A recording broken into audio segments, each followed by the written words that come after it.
Everyone, आज मैं बात करूंगा आप लोगों से इकोनॉमिक्स के बारे में। जैसे कि आप लोग जानते होंगे कि आजकल बाप बड़ा ना भैया, सबसे बड़ा रुपया। इस बात का कोई तात्पर्य तो होगा ही। कोई बात जब कहीं से निकलती है और कहीं पूरे दुनिया पे फैलती है तो उसके पीछे कोई ना कोई सच्चाई होती है, क्योंकि जो अर्ध सत्य बात है या इलॉजिकल बातें हैं वो बहुत जल्दी उड़ जाती हैं, मतलब लोगों के दिमाग से, दुनिया से। लेकिन आज भी पैसा रिलेवेंट है। क्यों? मैं जहाँ तक मानता हूँ कि आज ये वीडियो इसलिए है कि इकोनॉमिक्स क्या है, इकोनॉमिक्स क्यों है, इकोनॉमिक्स के फंडे क्लियर होने से हमें क्या क्या फ़ायदे हो सकते हैं, मतलब एक जनरल अवेयरनेस के लिए है। और मैंने अपने अनुभव में जितना भी इकोनॉमिक्स पढ़ा है वो आपको उतना भटकना ना पड़े जितना मैं भटका हूँ, इसलिए आज का ये वीडियो मैंने बनाया है। तो इकोनॉमिक्स, जैसा कि आपके स्क्रीन पे दिख रहा होगा कि इम्पोर्टेंस ऑफ इकोनॉमिक्स, ये तो मैंने बस केवल एक जनरली एक व्यू ले लिया है। हाउ टू डिस्ट्रीब्यूट रिसोर्सेज, जैसा कि आर्टिकल 39A में सरकार ने सामाजिक न्याय यानी सोशल जस्टिस के तहत या सामानों का समान वितरण करने के लिए आर्टिकल 39A को लाया, जिसमें समान काम के लिए समान वेतन, महिला के बारे में है, और संसाधनों का इस प्रकार से विकेंद्रीकरण की सर्वोत्तम लाभ हो सके, मतलब किसी चीज़ का केंद्रीकरण नहीं हो, संसाधन सबके लिए हैं, सबको समान न्याय और विधिक सहायता मिलनी चाहिए। तो ये तो चलिए आर्टिकल हो गया। अब बात करते हैं इकोनॉमिक्स की। तो हाउ टू डिस्ट्रीब्यूट रिसोर्सेज में ये होता है कि हमारे जो पर्यावरण है या हमारे पास जितने जल संसाधन हैं उस पे सबका हक है। ऐसा नहीं होना चाहिए कि अमेरिका ही हमारे संसाधनों का दोहन करके और सबसे नंबर 1 जीडीपी वाला देश बन जाए। ऐसा बिल्कुल नहीं होना चाहिए। ये सामाजिक न्याय या प्राकृतिक न्याय के विरुद्ध है। देखिए, सब कुछ मान्य हो सकता है लेकिन प्रकृति आपको कभी माफ़ नहीं करेगी। अगर आपने कहीं कोई बुराई किया है तो वो कर्मा बैक का सिद्धांत लागू होगा। तो जिस तरह से संसाधनों का जो डिस्ट्रीब्यूशन है वो इक्वल होना चाहिए, यानी वो अगर हम इकोनॉमिक्स का प्रयोग करेंगे तो संसाधनों का सर्वोत्तम दोहन कर पाएंगे। मतलब जैसे कि मान लीजिए 1 लीटर पानी है, 1 लीटर पानी से अगर आप 100 लोगों की प्यास बुझा पा रहे हो और उसी पानी से जब इकोनॉमिक्स के सहायता से या किसी साइंस टेक्नोलॉजी की सहायता से आप 200 लोग का प्यास बुझा पा रहे हो, तो यानी संसाधनों का ये संपूर्ण दोहन हो सका है। तो मतलब संसाधनों को हमें वितरित करने के लिए इकोनॉमिक्स की मदद लेनी पड़ती है, क्योंकि बिना इकोनॉमिक्स के तहत उसको समझे कि हमारे संसाधन कितने हैं, किन किन चीज़ों में प्रयोग किए जाने चाहिए, उसके बिना संसाधनों का डिस्ट्रीब्यूशन मुश्किल है। How to achieve social efficiency, एक होता है सोशल कैपिटल, एक होता है फाइनेंशियल कैपिटल। तो जैसे कि सोशल एफिशिएंसी को हम कैसे बढ़ा सकते हैं? मान लीजिए हमारे इस समाज में 10,000 लोग हैं और 5,000 लोगों को हम लोग 2 लाख की सैलरी दे रहे हैं और 5,000 लोगों को 2,000 की। तो ये इफ़िशियंसी उनकी कम रहेगी, बहुत कम रहेगी, मोराल भी डाउन रहेगा, डीमोटिवेटेड रहेंगे, यानी सोशल एफिशिएंसी बिल्कुल गिर जाएगा। और इसी में अगर हम एक को 2 लाख की दें, एक को 50,000 की दें, तो इफ़िशियंसी उसकी 2,000 की अपेक्षा बढ़ेगी। तो इस तरह से हम इकोनॉमिक्स का प्रयोग इसमें करते हैं कि सोशल इफ़िशियंसी को कैसे ठीक किया जाए।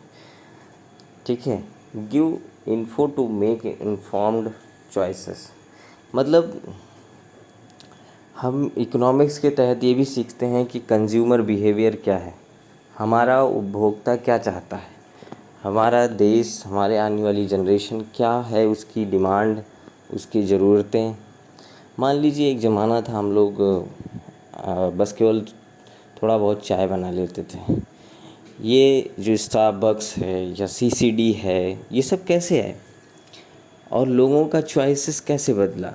आज लोग नेस्कैफ़े, डेविडॉफ पी रहे हैं, कॉफ़ी पी रहे हैं, कॉफ़ी 500-500 की पी रहे हैं। तो हमें इकोनॉमिक्स के तहत ही पता चला लोग इसमें रुचि रख रहे हैं क्योंकि इससे एक सेंटिमेंटल लगाव है उनका। तो इस तरह से इकोनॉमिक्स के तहत हम इसका अध्ययन करते हैं। और फिर उसके बाद क्यू फॉरकास्ट टू इकोनॉमी, ये भी मैंने उसी के तहत ही बता दिया कि फॉरकास्ट मतलब पहले से ही अंदाज़ा लगाना है कि इकोनॉमी कैसी जाएगी, इकोनॉमी में क्या चल रहा है, इकोनॉमी कैसे बढ़ सकती है, क्या लोगों का डिमांड है, क्या हमें सप्लाई करना चाहिए, कैसे हम लोगों की मांग जल्दी से जल्दी पूरा करें। How to fix market failure, जैसे क्या होता है मार्केट फेल्योर, रिसेशन हो गया, अचानक से मंदी आ गई, अचानक से उसमें मुद्रास्फीति हो गई, मतलब इन्फ्लेशन आ गया, मार्केट मतलब अपने आप रिस्क पे चला गया। तो कैसे उसको सही किया जाए। जैसे कि बैंकिंग सेक्टर के तहत एसएलआर, आरआर, मतलब आरआर मतलब ट्रिपल आर मूवी नहीं, reserve cash reserve ratio, reserve ratio और रिवर्स रेपो रेट, ये सब जो है मार्केट फेल्योर को फिक्स करने के लिए है। मार्केट में यदि ज़्यादा पैसा चला गया तो रिवर्स रेपो रेट लगा देंगे, मार्केट में यदि कम पैसा है तो रेपो रेट लगा देंगे। तो इस तरह से चीज़ें चलती हैं इकोनॉमिक्स में। अंडरस्टैंड कंज्यूमर बिहेवियर, मैंने अभी बताया आपको। अपॉर्चुनिटी कॉस्ट ऑफ डिसीजंस, सबसे ज़रूरी चीज़ यही है कि यदि कोई लड़का आपके घर बहुत तेज़ है, 12th उसने पास कर लिया, अब आप उसको पढ़ाना चाहते हो, लेकिन आप कह रहे हो कि बीएससी कर लो और वो कह रहा है मैं इंजीनियर बन सकता हूँ, मेरा आईआईटी में नाम आ गया है, बस केवल एडमिशन करा दीजिए। अब ये अपॉर्चुनिटी कास्ट यहाँ यह होगा कि अगर आप आईआईटी में उसका नाम आ गया है और उसको जाने नहीं दिया, और अगर आपने 5 लाख उसके पढ़ाई में लगा दिए होते तो आज वो 5 करोड़ कमाता, और वहीं आपने उसको बीएससी करा दिया और 10-15 हज़ार की जॉब कर रहा है। तो ये अपॉर्चुनिटी कॉस्ट आपने अपनी डिसीजन की वजह से उसको डिले कर दिया। मान लीजिए कि कोई डिमांड कर रहा है 100 जूतों की और आपका डिसीजन भी नहीं बन पा रहा है कि 10 दिन के अंदर आप उसको डिलीवरी कर पाएंगे, तो आप फेल्योर, आपका जो ये अपॉर्चुनिटी है वो चला जाएगा। और आप मान लीजिए कि आपकी मशीनें बहुत तेज़ हैं, ठीक है, मतलब तेज़ काम करती हैं, और आपको 10 दिन में वो 500 जूते बना सकती हैं, लेकिन आपको ऑर्डर आया है 10 दिन में 100 जूतों का, तो आपका जो अपॉर्चुनिटी कास्ट है वो 400 जूतों का कम हो गया। तो इस तरह से इकोनॉमिक्स काम करता है। इकोनॉमिक्स में अर्थव्यवस्था, जैसे कि भारतीय अर्थव्यवस्था, जैसे कि अर्थशास्त्र, मतलब जैसे शास्त्र कहते नहीं, शास्त्र की ज्ञाता हो, तो ये एक अध्ययन का एक सिस्टम है अर्थशास्त्र, और उसमें अध्ययन किया जाता है अर्थव्यवस्था का, ठीक है। और अर्थव्यवस्था के जो आर्थिक क्षेत्र हैं, जैसे कि एक हो गया उत्पादक, एक हो गया आपका मजदूर, उद्यम। उत्पादन के जो स्रोत होते हैं वो 4 होते हैं, जैसे कि मैंने बताया कि मजदूर हो गया, एक आपका उद्यमशीलता हो गई, आपका जो है लैंड हो गया, और जो प्रॉफिट हो गया, ये सब आपके उत्पादन के क्षेत्र में आते हैं। अब वित्तीय बाजार और वित्तीय व्यवस्था भी एक इसका सेक्टर होता है। वित्त का लेन देन जो जहाँ होता है वो वित्तीय बाजार होता है। जैसे कि आप जानते होंगे कि जिस चीज़ का, जैसे मान लीजिए सब्जी का लेन देन जहाँ होता है, वहाँ मंडी कहते हैं उसको, वैसे ये भी है। और जैसे कि हम लोग जानते हैं इकोनॉमिक्स में हम पढ़ते इसलिए हैं क्योंकि हमें चीज़ों को जानना होता है कि आपका बिहेवियर क्या है, मतलब आपका behaviour as in the terms the consumerism, मतलब उपभोक्तावादी प्रवृत्ति आपकी है या नहीं है। और जैसे कि आप लोग ये देख रहे हो स्क्रीन पे, अब हम लोग आते हैं कि इम्पोर्टेंस क्या है इसका। डिसीजन मेकिंग में ये सहायता देता है। जैसे मान लीजिए कोई इकोनॉमिस्ट है, वो डाटा देता है कि 10 दिन के बाद घोर मंदी आएगी। अब वो उसने पढ़ाई की है, वो जानता है कि चीज़ें सप्लाई नहीं हो रही या डिमांड साइड या सप्लाई साइड कोई भी मंदी आ सकती है। तो वो सरकार को वो अपनी रिपोर्ट देगा, तो सरकार डिसीजन मेकिंग करने में उसको आसानी होगी कि 10 दिन पहले से ही वो तैयार रहेगा उस रिसेशन के लिए। बजाय उसी दिन जब मंदी आएगी तो सरकार उतनी तत्परता से नहीं तैयार हो पाएगा। और इवोल्यूशन इवैल्यूएशन मतलब कि आकलन करना। जैसे कि आकलन मतलब मान लीजिए देश में टाटा के शेयर्स जल्दी जल्दी बिक रहे हैं, ठीक है, तो इससे हमें ये जानकारी हो जाएगा कि टाटा शेयर्स की डिमांड है और उसको मतलब अभी मत खरीदो। या तो मान लीजिए कि ऐसा मान लीजिए कि 10 दिन बाद आपको कंफर्म है, कहीं से पता चल गया है कि टाटा के शेयर्स बढ़ने वाले हैं और आपने उसको आज ही खरीद लिया। मान लीजिए 2,000 रुपये पर शेयर आपका बच रहा है, आपने 500 शेयर्स खरीद लिए, 10 दिन बाद उसको बेच दिया और वो 10 दिन बाद सच में ही उसके दाम बढ़ गए। तो इस तरह से होता है बिजनेस स्ट्रेटजी। इसी को कहते हैं इकोनॉमिक्स, इसी को कहते हैं evaluation. Extent of governmental intervention. जैसे कि आप देख रहे हो कि गवर्नमेंट इंटरवेंशन क्या होता है कि मान लीजिए गवर्नमेंट भी अपने तरीके से इकोनॉमिक्स को समझती है, सीखती है। जैसे कि आप लोग जानते हो आरबीआई का जो गवर्नर होता है वो बहुत बड़ा इकोनॉमिस्ट होता है।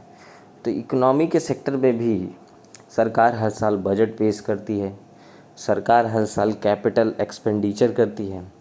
सरकार कैपिटल एक्सपेंडिचर क्यों करती है?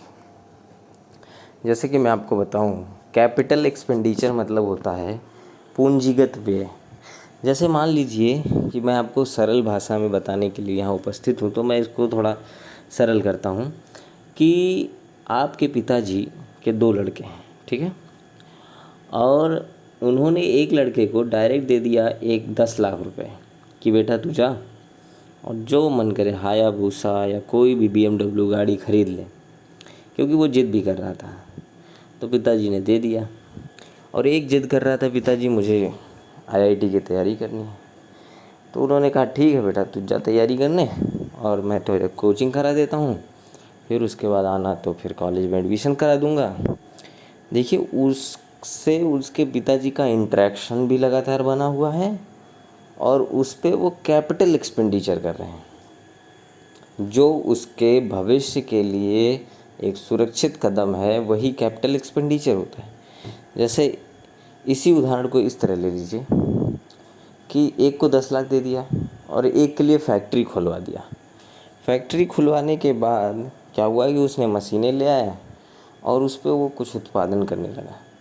अब पता चला कि 5 साल में उसके पास 10 करोड़ रुपए हैं और उसकी हायाबूसा पुरानी हो गई। तो इस तरह से कैपिटल एक्सपेंडिचर जो है मल्टीप्लायर इफ़ेक्ट देता है। मल्टीप्लायर इफ़ेक्ट क्या होता है कि वो इफ़ेक्ट जिससे जो है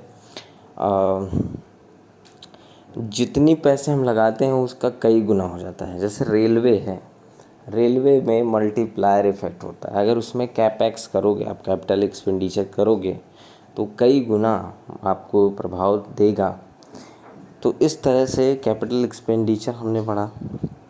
फिर उसके बाद इधर देखते हैं कुछ, हाँ ये न्यूज़पेपर के थोड़े बात करें हम कि अभी देखिए ये मिनिस्ट्री ऑफ फाइनेंस ने निकाला है कि 37.4% increase in a capital expenditure to 10 lakh crore in 2023-24। मतलब समझ रहे हैं आप, 37% इंक्रीज हुआ है कैपिटल एक्सपेंडिचर में। मतलब सरकार, इससे हम ये पता लगा सकते हैं, जैसे मान लीजिए कोई आपसे ये कहता है कि इतने परसेंट इंक्रीज हुए हैं कैपेक्स में, तो आप कहिए कि तो इसका मतलब क्या होता है। कहने को तो ये एक लाइन है, लेकिन इसका मतलब ये है, इसकी व्याख्या ये है कि सरकार चाहती है कि रोज़गार को बढ़ावा मिले, लॉन्ग टर्म में देश का जीडीपी बढ़े। फ़िलहाल कंपनी लगाने में, फैक्ट्री लगाने में पैसे लगेंगे, लेकिन लॉन्ग टर्म में देश का पैसा बढ़ेगा, लॉन्ग टर्म में देश विकसित होगा, विकासशील होगा, लॉन्ग टर्म में प्रति व्यक्ति आय बढ़ेगी। तो इस तरह से देश इस तरह से अपना विज़न रखना चाहता है। 30% increase in financial assistant to states at 1.30 lakh crore for capex. देखिए, जो राज्य को केंद्र द्वारा अनुदान मिलता है कैपिटल एक्सपेंडिचर के लिए, वो भी बढ़ गया है 30%, मतलब 30%। ये अपने आप में बड़ी बात है।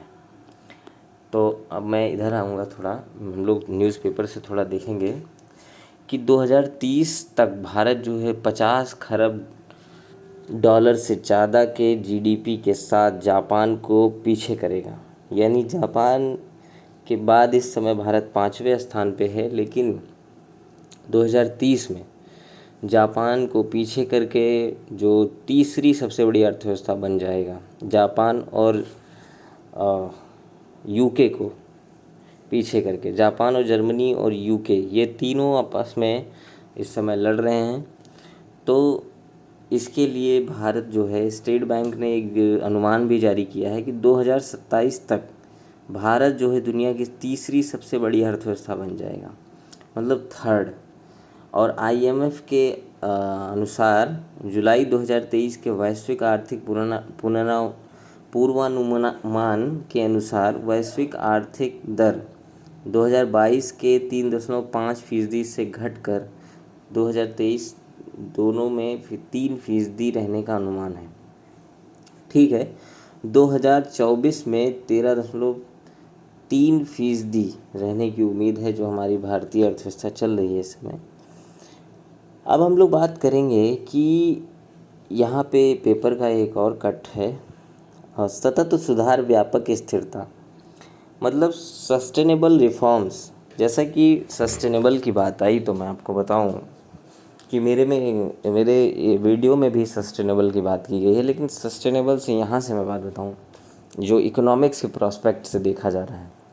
जैसे पहले यूएस, चाइना और जर्मनी, इन सभी देशों ने अंधाधुंध जो है पर्यावरण की क्षति पहुंचाई और अपने जीडीपी को ग्रो किया, मतलब कारखाने लगाए, जितना भी प्रदूषण करना चाहे किया, पेड़ काटे और मतलब संसाधनों का दुरुपयोग किया, तो इससे उनकी जीडीपी बहुत अधिक बढ़ गई।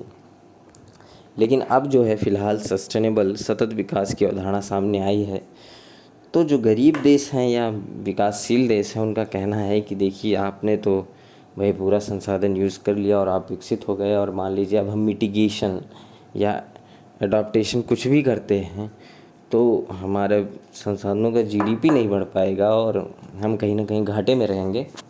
तो इसीलिए सतत सुधार के तहत कैसे बढ़ा जाए, मतलब जो विकसित देश हैं वो मदद करेंगे विकासशील देशों का, इसी पे बात चलती रहती है। COP 26-27 आपने देखा ही होगा। तो सतत विकास में है क्या, सारी जो इकोनॉमिक्स की चीज़ें हैं वो ही है उसमें भी, आप लोग देख लीजिएगा मेरे वीडियो में। व्यापक स्थिरता, मतलब जो विकास है, देखिए विकास दो तरह के होते हैं। मान लीजिए दो आदमी हैं, एक जो है डॉक्टर है और एक जो है चोर है। चोर एक दिन में 10 लाख लेकर आ रहा है, डॉक्टर एक दिन में 10,000 लेकर आ रहा है। लेकिन जो स्थिरता है वो डॉक्टर वाले में है।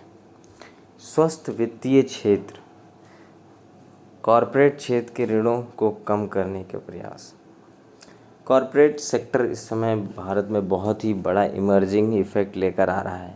जैसे कि आप लोग देखो, भारत के बदलते हुए इकोनॉमिक्स के परिदृश्य को मैं आपको बता रहा हूँ, ध्यान से सुनिएगा कि 1990 से पहले भारत में क्या था, समाजवाद जैसी प्रवृत्तियाँ थी। जैसे लोग थे बिना टिकट के जा रहे हैं, लोगों के पास जो एडवेंचरस लाइफ था वो नहीं था।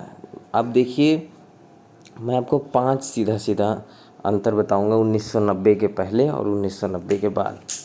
1990 के पहले पहला अंतर है कि सामाजिक मूल्य जो थे वो बहुत अधिक थे। लोगों का रहन सहन, एक दूसरे से बोलना बात करना, एक दूसरे का मेहमान नवाजी करना, वो उस मूल्य का हानि हुआ है।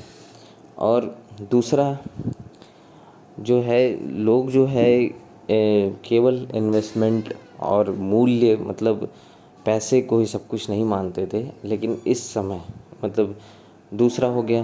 तीसरा,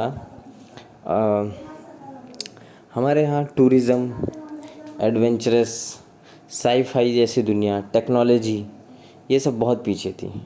चीज़ें डाक से होती थी, व्हाट्सएप नहीं था। प्रेमी लोग पत्र लिखकर एक दूसरे से अपने दिल की बात कहते थे और केवल पढ़ाई के नाम पे कलम, किताबें, वही पुरानी किताबें और वही पुरानी पद्धति चलती थी। फैशन के नाम पे और बस केवल स्त्रियों के लिए कपड़ा, मतलब वैसा कपड़ा, साड़ी और सूट सलवार, और पुरुषों के लिए पैंट शर्ट और जीन्स वगैरह। लेकिन फ़िलहाल देखिए, अब मैं कुछ अंतर 1990 के बाद बताना चाहूँगा। आजकल जो उपभोक्तावादी प्रवृत्ति है वो बहुत अधिक बढ़ रही है। किसी के पास हार्डी, अरे क्या बोलते हैं, किसी के पास बुलेट है तो कोई चाह रहा है कि मेरे पास BMW की बाइक रहे। किसी के पास ऑडी है तो कोई चाह रहा है मेरे पास पोर्स आए। तो कंज्यूमरिज्म इससे बढ़ रहा है। कोई चाह रहा है कि उसके पास 10,000 के जीन्स है तो मेरे पास 20,000 का हो। तो खाना और पीने से आगे इंसान सोच रहा है। रिश्ते भी कमज़ोर हो रहे हैं, न्यूक्लियर फैमिली बन रही है, यानी एकल परिवार। क्यों बन रही है? क्योंकि आज एक बच्चे को पालना अप्रॉक्सीमेटली 10-15 लाख रुपए का खर्चा है। तो लोग जो है किसी को पालना नहीं चाह रहे हैं। लोग केवल खुद पल जाएं वही बहुत है। भले उनको इस डिप्रेशन, ट्रॉमा वगैरह से वो ना उभर पाएँ और कहीं ना कहीं अपने पैसे को बैंक में जमा रखते हुए भी मर जाएं, लेकिन उनसे उसको कोई फ़र्क नहीं पड़ता। जब तक वो जिएंगे एडवेंचरस ट्रैवल, टूरिज़्म वगैरह जैसी ज़िंदगी जिएंगे। और फिर उसके बाद मैं बात करूँ, टेक्नोलॉजी में बहुत ही विस्तृत मतलब बदलाव आया है। IT सेक्टर बूम हुआ है। जो पढ़ने पढ़ाने की जो पद्धति है वो इंटरनेशनल लेवल पे पहुंच गई है। आज वीडियो खोलो, कोई भी टॉपिक आपको मिल जाएगा। पहले ऐसा नहीं था। आज जो है हर कोई डेमोक्रेटिक तरीके से अपने वीडियो बनाता रहता है। मतलब ये रियल डेमोक्रेसी कह सकते हैं इसको। कोई भी अपने प्रॉब्लम को तुरंत ट्वीट करके किसी को भी शेयर कर देता है। तो इससे बड़ी डेमोक्रेसी नहीं हो सकती। और फिर उसके बाद बात करेंगे हम लोग कि इस पे बात कर रहा था मैं कि पूंजीगत वे भारतीय अर्थव्यवस्था के विकास के प्रमुख चालक रहे हैं। PLI, इसमें एक बात की गई है PLI और DLI एक ऐसे स्कीम्स हैं जो पूंजीगत व्यय के तहत भारत के जो विज़न को दिखाता है। प्रोडक्शन लिंक्ड इंसेंटिव और डिजिटल लिंक्ड इंसेंटिव, इसमें जो है उत्पादन करने के लिए इंसेंटिव, डिजिटल उत्पादन करने के लिए इंसेंटिव, लगभग 37.5 अरब अमेरिकी डॉलर FDI जैसे चीज़ों के लिए प्रयास हो रहा है। भारत में लगातार FDI बढ़ रहा है और आने वाले समय में 37 अरब अमेरिकी डॉलर जो है पूंजीगत व्यय आकर्षित होने, 60 लाख रोजगार होगा। 2023 से 27 के दौरान GDP में विनिर्माण का जो योगदान है वो 17 से 20% हो जाएगा। और जो है वही कुल आयात में 40% हिस्सा रखने वाले क्षेत्र के लिए घोषित पीएलआई योजनाओं का लक्ष्य आयात को सीमित करना, निर्यात को बढ़ावा देना है। अब विनिर्माण एक टर्म आया, मैं आपको उसके बारे में बताना चाहूँगा। जैसे क्या होता है कि भारत की इकोनॉमी के 3 सेक्टर्स हैं। भारतीय नहीं, हर इकोनॉमी के 3 ही सेक्टर्स होते हैं। Primary sector, secondary sector, tertiary sector. Primary क्या होता है, जिसमें हम लोग हर करगा उद्योग, कृषि, मतलब जिसके लिए बहुत ही अनबिलीवेबल स्किल की ज़रूरत नहीं पड़ती है, उसे प्राइमरी सेक्टर कहते हैं। और सेकेंडरी सेक्टर वो होता है जिसमें विनिर्माण आता है, जैसे औद्योगिक कारखाने में किसी चीज़ का उत्पादन करना, जो पोटैटो है, आलू है, उससे चिप्स बना देना, जो भुट्टा है उससे पॉपकॉर्न बना के मतलब ऊंचे ऊंचे दामों में बेचना, तो इसको मैन्युफैक्चरिंग कहते हैं। भारत में ये अभी बहुत ही कमज़ोर है, क्योंकि भारत सीधे टर्शरी यानी सेवा क्षेत्र में घुस गया, और सेवा क्षेत्र में तो बहुत बूम हुआ है। जो आपका आईटी सेक्टर है वो भी एक सेवा क्षेत्र है। अब जैसे कि हम लोग जानते हैं कि बाउंड्री लेस कंट्रीज़ हो गई हैं। भारत में बैठे हैं आप, लेकिन अमेरिका के लिए काम कर रहे हैं, आपको अमेरिका वाली फीलिंग आ रही है, आपके जो कलीग्स हैं वो अमेरिकन्स हैं, तो आप एक अलग ही विचारधारा से अपने आप को पाएंगे। तो इस तरह से जो है सर्विस सेक्टर में जो है, और चूँकि देखिए तो रोज़गार तो आपका प्राइमरी सेक्टर में ही सबसे ज़्यादा मिलता है। तो भारत के लिए फ़िलहाल मेरा मानना है service sector is good, but manufacturing sector is the best, क्योंकि उसमें आपके बहुत ही अधिक रोज़गार की आवश्यकता पड़ती है। जैसे मारुति एक मान लीजिए मैन्युफैक्चरिंग कंपनी है जो कार बनाती है भारत में, उसमें मेरे हिसाब से बहुत सारे लोग जॉब करते हैं। करीबन एक फैक्ट्री 10,000 15,000 लोगों को इंक्लूड कर लेती है। तो इस तरह से जो इन मैन्युफैक्चरिंग जो रह गया है उसको कहीं ना कहीं प्राइम मिनिस्टर भी उसको अपने तरीके से डील कर रहे हैं। जैसे कि डिजिटल इंडिया स्कीम लागू किया उन्होंने, तो ये सबसे बड़ा बूम था सेकेंडरी सेक्टर के लिए। तो अब हम लोग बात करेंगे आगे इस बात पे कि बैंक में मतलब क्या व्यवस्था है, बैंक कैसे इकोनॉमिक्स का यूज़ करती है। जैसे कि मैंने बताया reserve ratio, cash reserve ratio वगैरह। और जैसे कि आप अगर बैंक में कुछ जमा करते हो तो वो अपने आप में एक टाइम पीरियड के बाद वो जो है उसमें जो इंटरेस्ट लग करके और उसको बढ़ा दिया जाता है। जैसा कि जैसे कि लोन के लिए भी व्यवस्था है। यदि आप डिपॉज़िट करते हो बैंक में तो फिर वही पैसे आपको लोन के रूप में दे दिया जाता है। और जो भारत है वो किसानों को ज़्यादा लोन देता है, क्योंकि किसान के जो फसल होते हैं उनको जो है कहीं ना कहीं इसका राजनीतिकरण भी हो जाता है। क्योंकि जब किसान लोन लेता है और फिर उसके बाद उस नहीं चुका पाता है या किसी तरीके से रह जाता है, तो उसका जो है जो चुनावी मुद्दा बन जाता है कि आप मुझे वोट दीजिए, हम आपको लोन जो है माफ़ कराएंगे। तो किसान तो किसी तरह मतलब उसमें पिस रहा है, लेकिन बैंक उससे ज़्यादा पिस रहे हैं। उनका जो एनबीएफसी हो जाता है, मतलब एनबीएफसी नहीं, नॉन परफॉर्मिंग एसेट्स मतलब हो जाता है, एनपीए बन जाता है। तो उसको मतलब एक समय था भारत में बहुत अधिक एनपीए बन गए थे, तो उसके लिए जो है तरह तरह के मतलब सरफेसी एक्ट और डीआरटी मतलब डेट रिकवरी और एआरसी मतलब एसेट रिकंस्ट्रक्शन कंपनी वगैरह आई। इस समय तो बैड बैंक के बारे में बात हो रहा है, तो उसको भी हम लोगों ने देखा होगा। तो इस तरह से जो है इस समय बैंक मतलब समावेशी जो विकास हो रहा है होने के लिए जो है लीड बैंक, विकास बैंक, शैडो बैंक, अनुसूचित बैंक, क्षेत्रीय ग्रामीण बैंक और आरआरबी मतलब रीजनल रूरल बैंक्स की बातें चल रही हैं। सहकारी बैंक, आजकल कोऑपरेटिव बैंक्स की बातें भी सामने आई हैं। वाणिज्यिक बैंक और नाबार्ड जो कि किसानों के लिए जो ऋण उपलब्ध कराता है। पेमेंट बैंक मतलब जैसे कि समावेशी, जैसे कि वित्तीय समावेशन भी ज़रूरी है। जैसे कि सिर्फ शहरों में ही बैंक लोन ना मिले और सिर्फ शहरों में ही एफडी ना हो, गांव में भी हो। गांव को जो है फाइनेंशियल लिटरेसी यानी वित्तीय साक्षरता के बारे में बताना चाहिए कि उनके अधिकार क्या है, वो कैसे पैसे को बढ़ा सकते हैं, कैसे कहाँ पैसे को सेफली रख सकते हैं।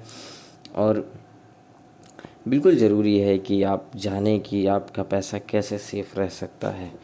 और जैसे कि हम लोगों ने बात किया इन्फ्लेशन के बारे में भी, मैंने एक वर्ड बोला था, तो उसमें क्या है कि जब जब लोगों के पास पैसा बहुत अधिक बढ़ जाता है, जैसे कि आप लोग जानते हैं कि ये एक इकोनॉमिक क्राइटेरिया है। जैसे कि आप किसी को कैपिटल एक्सपेंडिचर करोगे तो फैक्ट्री लगेगी तो लोग काम करेंगे, रोज़गार बढ़ेगा, लोगों का वेतन बढ़ेगा, लोगों का वेतन बढ़ेगा जब, तो लोगों के हाथ में पैसा आएगा, और जब लोगों के हाथ में पैसा आएगा तो लोग उसी तरीके से खर्च भी करेंगे, और जब खर्च करेंगे तो जो वस्तु की डिमांड है वो बढ़ जाएगी, जिससे वस्तु का दाम जो है वो बढ़ जाएगा। तो इस तरीके से हम एक चक्रीय प्रोसेस के तहत ये समझे कि इन्फ्लेशन कैसे आता है।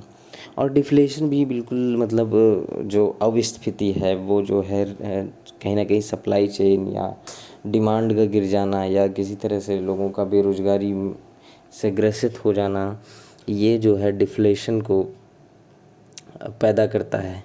और जीडीपी वगैरह निकालना हम आगे समझेंगे, लेकिन फ़िलहाल मैं आपको इतना ही केवल बता रहा हूँ कि ये दरअसल एक जनरल क्लास थी। तो ये बात ये समझिए कि आपके पास कोई लिटरेसी हो या ना हो, फाइनेंशियल लिटरेसी बहुत ज़रूरी है, क्योंकि आप म्यूचुअल फंड वगैरह में अपने पैसे को लगा सकते हो, जिससे शेयर मार्केट द्वारा आपका पैसा बढ़ेगा।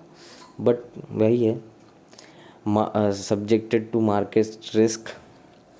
तो इस तरह से मैंने चीज़ों को बताया आपको, और अवेयरनेस होना चाहिए, क्योंकि जो है economic awareness is proportional to समृद्धि ऑफ द कंट्री। समृद्धि क्या होता है कि जैसे मान लीजिए कि कोई देश जीडीपी ग्रोथ कर रहा है, मतलब उसका पैसे बढ़ रहे हैं, 20 लाख करोड़, 4 ट्रिलियन की जीडीपी हो गई। लेकिन जो समृद्धि है वो ये होता है कि जो नंबर्स होते हैं कि 4 लाख करोड़ या 4 ट्रिलियन की हमारी जीडीपी हो गई, ये जो नंबर्स हैं, और हमारे जो देश में प्रति व्यक्ति आय 22,000 या कुछ भी हो गया है इस समय फ़िलहाल। वैसे हमारे देश का प्रति व्यक्ति आय जो है वो मेरे ख्याल से 2,200 रुपये डॉलर हैं, और इसको बढ़ाना भी एक बहुत बड़ी जिम्मेदारी है। तो ये आर्थिक समृद्धि की तरह आएगा।